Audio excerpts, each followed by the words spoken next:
Our last investment pitch for today is Andrew Corbett. Andrew is Managing Director and Chief Executive of Kingston Resources. He's going to talk to us mainly, I think, about the Mineral Hill polymetallic project, but there's a few different arrows in that quiver. Please welcome. Thanks everyone, and hopefully we've saved the best for the last, and you're going to get a lot more mining and engineering from me than geology, so I'll try and keep you entertained and interested about actually producing gold and making some money. So we became a producer about 18 months ago. We purchased the Mineral Hill gold and copper project in New South Wales. We closed the deal on the 16th of January last year. And we've been making money since April. So the project has been self-funding itself. And during last year, it actually self-funded Kingston head office and our Missima project in PNG. So we're very happy with the investment. We paid $23 million and it's paid itself back in 15 months. So it's been a nice little winner. It is a tailings project. It's the little tailings project that has actually worked. And continues to work. You know, we're producing 4,000 to 4,500 ounces a quarter at about 1,500 all in sustaining. So we're making really good margins on the tailings. We continue to push that forward. It's got about 9 months to go, and then we'll get into some open pits and start the underground. We're very focused on gold and copper.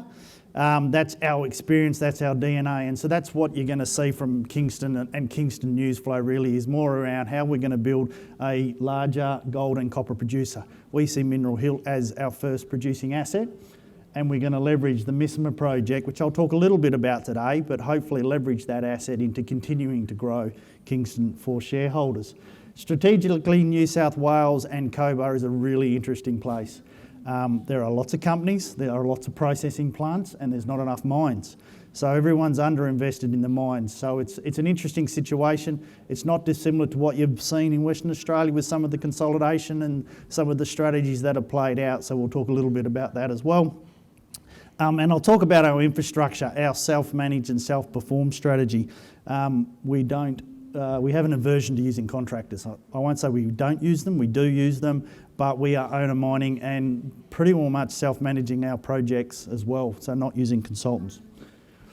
Mick Wilkes, chairman, he was the managing director of Oceana Gold. I met him when he was building Prominent Hill, so we've had a long relationship. He joined in 2018 and his vision is to help, obviously, myself and the team build a mid-tier gold company. I'm a mining engineer from Western Australia, currently living in Sydney. Our view is you can't run a New South Wales mine from WA, so we're all based in Sydney. Tony Wiebe was the chair of Aurelia when they built Hera, so there's heaps of Cobar and New South Wales experience on our board. So our key asset is not just Mineral Hill, it's our people. We've built the Kingston from 3 people to 111 today, and we're going to about 140 to 150 by the middle of next year. So it's been a real interesting journey because there aren't people fleeing WA to go to New South Wales in droves, right? So you can understand that we've had to train our own people, and we've been doing that in Condobolin. You can see Rhiannon there, she's a local, she's actually a single mum in Condo, and we've employed her at Mineral Hill and trained her up. So that's our strategy. We're actually aligned with a training institute in New South Wales, so we're taking people off the street, putting them on trucks, putting them in dozers and using them in the mines. So that's worked really well for us. We did 16,000 ounces last year, and that produced just over 17 million of operating cash flow. So that gives you a feel for our margins as we progress the project. I'll talk a little bit about Missima. Missima is going to get rebuilt. My view is that this is actually a potential cornerstone or company-making asset, but we can't afford to build it at the moment. So shareholders shouldn't be expecting to be asked to fund the Missima Gold project in the future because the CapEx is too big for Kingston. But we are in the process of looking for a partner or looking for opportunities to join Missima with a larger company so that can get built. A little bit of fact there, you can see we're actually trading about 9 cents. We've had a good few days on the market. Believe it or not, stocks do go up in the gold and base metals space. We put I think it was our annual report, which we put out in the middle of last week, which demonstrated that we actually made our maiden profit in 2022. So it's been a good story for us. Not quite sure what's going on with that slide over there. Strong cash position. We do have a little bit of debt. That's basically to help fund the refurbishment of the plant and get the underground and the open pit going. So we're in a really strong funding position and we're generating free cash flow. There's a little shot of the plant, or the CIL. The CIL was built in 2016. The rest of the plant was built in actually 1988. We're in the process of refurbishing the older parts of the plant. So strategically, as I said earlier, I think this region, particularly along this Rookery Fault, down the Gilmore Suture, the Mineral Hill structure or trend or whatever they call it, this is a really interesting part of the world. There is 8 million tonnes of processing capacity in central New South Wales, and last year only 3.9 million tonnes was processed.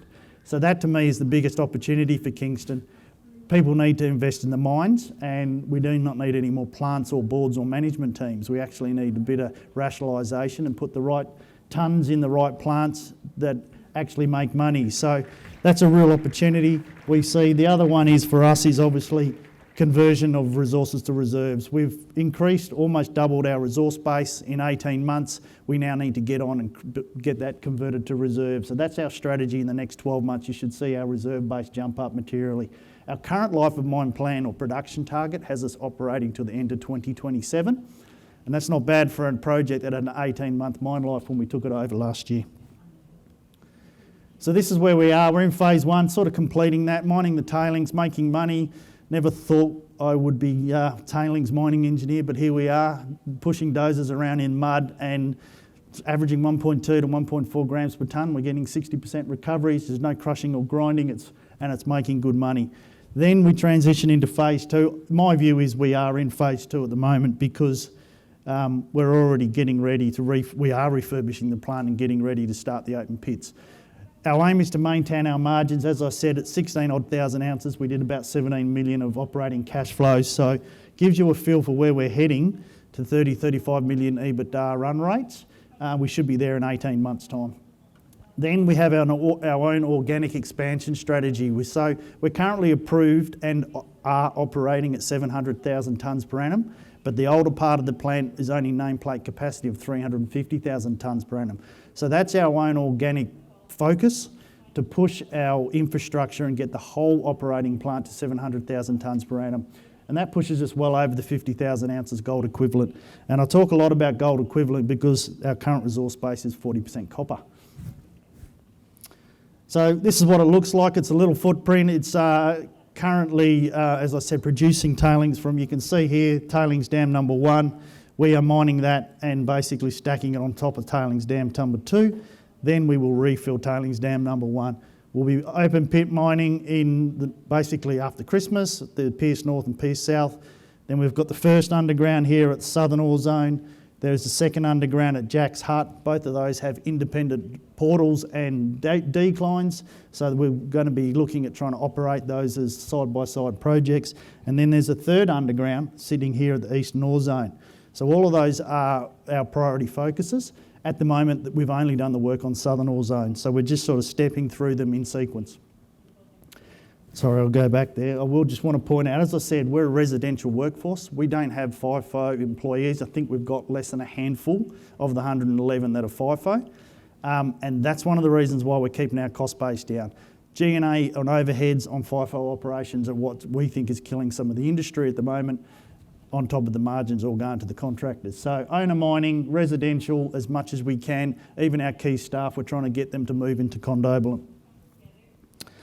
Bit of a timeline there and a picture of the board. So we've got a very hands-on small board there. In fact, they take a lot of time and a lot of detail to manage.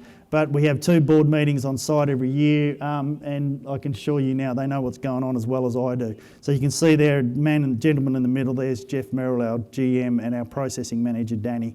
Danny's actually project managing our refurb of our plant as well. As I said earlier, we haven't outsourced that to an engineering firm. We're doing it ourselves. You can see the timeline there. So basically we're in the underground, we're pumping that out. We'll be drilling underground next quarter. We've got about 6 months worth of drilling we want to do in the underground, and that'll lead to that reserve upgrade that we're looking for in the middle of next year. So you can see as we progress here, 2023 was 16,000 ounces. 2024, financial year 2024 is on track for about 20,000 ounces. Then we step up again in 2025. But as you can see, the polymetallic underground starts to kick in. And then 2026 is when we look like we're going to be at that 30 to 35,000 ounce run rate, plus the copper. And our view at the moment is to try and maintain gold production at between 30 and 40% of the base metals production, because that's really where all the money's getting made at the moment. It's pretty tough in base metals out there, so that's our focus, to get the copper flowing but also keep the gold production up. The little tailings project, you probably can't see there, but basically it's a dozer push.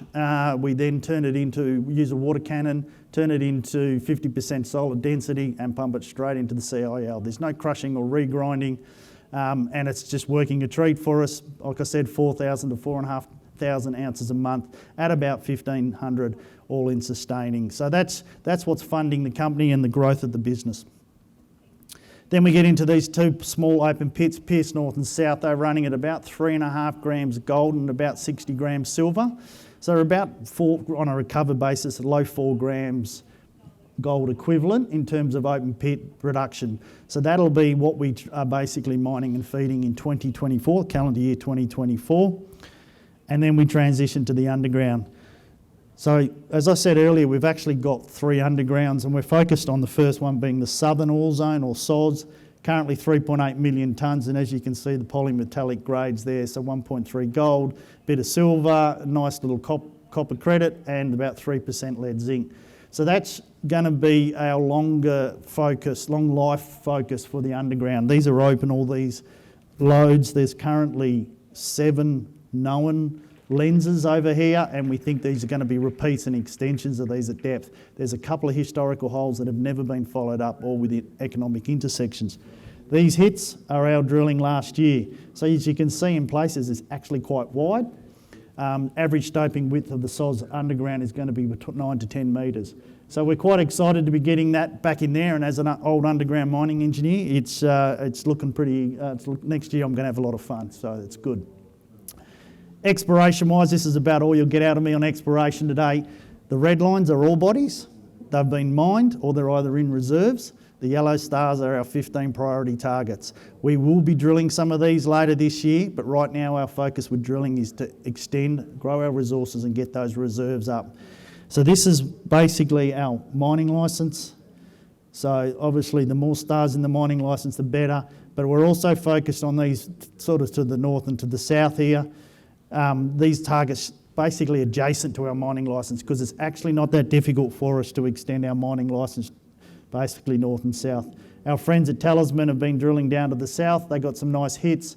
We are pretty excited about those extensions to the south and towards where Talisman are drilling. A couple of minutes on Missima. So for those that are aware, Missima produced 4 million ounces of gold over 15 years. It was Placidome's flagship project in PNG. It was one of the cornerstone assets that generated a lot of cash for Placer. My view is it will get rebuilt. We currently have 3.8 million ounces in resources and 1.7 million ounces in reserves. We finished the DFS on this in the middle of 22, right in the peak of the inflation and the expensive pricing models that were out there, and the CapEx number is above what we can build. It's 470 million. But what's interesting is it's got a 20-year mine life, doing 140 to 150,000 ounces a year. And I think that's going to keep growing. Some of the best grade in Missima is at the bottom in our drilling at the hits. It becomes quite wide and quite high grade. And we've got a theory that Placer basically took the oxides off it. We're now pushing it, the open pit, down into the sulphides, and the real prize at Missima is at depth. But we've got a 20-year mine life before we even need to think about that underground. So this is where we're going to offer shareholders a lot of leverage and to the gold price. As we move Missima forward now, we want to do that as a joint venture or a partnership. We do have a process open and running, so let's see where that goes over the next 6 or 12 months. But we really want to see this project get built and for Kingston shareholders to leverage from that. Just finally summarising, so experienced management team, we are copper and gold guys, base metal guys. You won't see us pivoting into other assets or commodities or future metals next door. You know, we're quite simple and plain. That's how we want to be. We want to build a gold and copper company. We want to leverage this little tailings project and cash flow into building Kingston. We would like to see a second project alongside Mineral Hill. Exploration is part of our strategy, despite my tongue-in-cheek comments. We will be drilling next year. We just need to prove up those reserves before we get onto that. And strategically, we do think we're in the right place. Cobar's ripe for some focus by investors and companies to really leverage what infrastructure's there and what approvals are already in place. We're well funded and we're producing money, producing cash flow, positive cash flow. Thank you. Nailed that time. You've done it beautifully. Questions for Andrew? I've got one question I did want to ask. Sure. It's not geology related. Excellent. I'm pleased to hear. MISMA, is that pronounced? Yeah, MISMA. The process that's ongoing, what kind of interest has there been so far? Last year, very little. And that was a couple of reasons, because every gold company was slitting their wrists last year. So every gold company wanted a copper project.